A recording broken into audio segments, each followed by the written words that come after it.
I just moved in, and the college girl across the hall reported me to the police, claiming I was stalking her out of twisted obsession and peeping on her while she showered. When the police showed up at my door, she was crying her eyes out, pointing her finger right at my nose and screaming, "Pervert! You've been using binoculars to spy on me every night! You even posted my photos online! I saw you! Those disgusting, leering eyes of yours make me sick!" The neighbors around us started pointing and whispering. Some even shoved me, calling me the scum of society. This creep should be chemically castrated. He looks so normal on the outside, but he's actually a peeping Tom. Facing their accusations, I removed the sunglasses from my face, revealing two deeply sunken, empty eye sockets. "Officer, tell me, how exactly does a blind man peep on anyone?" My voice wasn't loud, but it pierced through the chaotic air in that room like an awl. The neighbors who had just been shoving and cursing at me froze mid-motion. The middle-aged woman who'd been leading the charge stood there with her hand still raised in mid-air, forgetting to lower it. Every pair of eyes in the room locked onto my face, or more precisely, onto the two hollow, eyeball-less cavities where my eyes should have been. These were the permanent marks left on me 3 years ago, in a fire. The lead officer was experienced. His name was William. He froze for a moment, then furrowed his brow, his tone thick with impatience. "Don't lie to us. Whether you're really blind or not, we'll find out at the hospital." The girl across the hall, Mia Lee, paused her crying for a beat, then burst into even shriller sobs. "He's lying. He's just trying to get away with it. There's no way he can't see. He stands by his window watching me every night. Those eyes, those eyes." She seemed to want to describe my eyes, but the sight of my empty sockets scared her speechless. She just pointed at me, trembling all over. "Disgusting! This is so disgusting!" Her outburst stirred up the neighbors again. "Right! He must be faking it! These days, criminals will do anything. He'd even claim to be blind just to escape punishment." A young man even stepped forward indignantly, trying to grab me by the collar. "You scum! I'm going to teach you a lesson today." The police officer blocked him. "What are you doing? Everyone stay back. The police will handle this." He turned to me, his eyes still full of suspicion and disgust. "You're coming with us."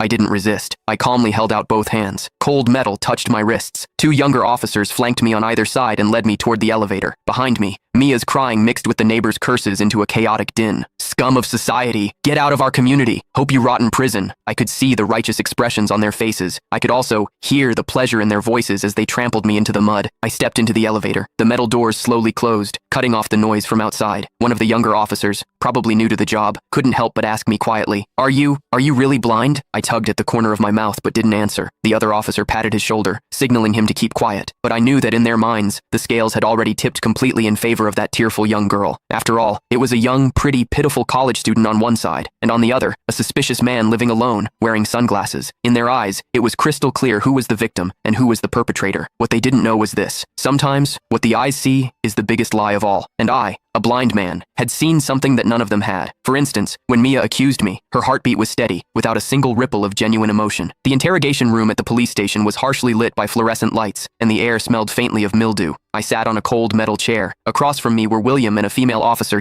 Click the link in my bio to get the full story for free.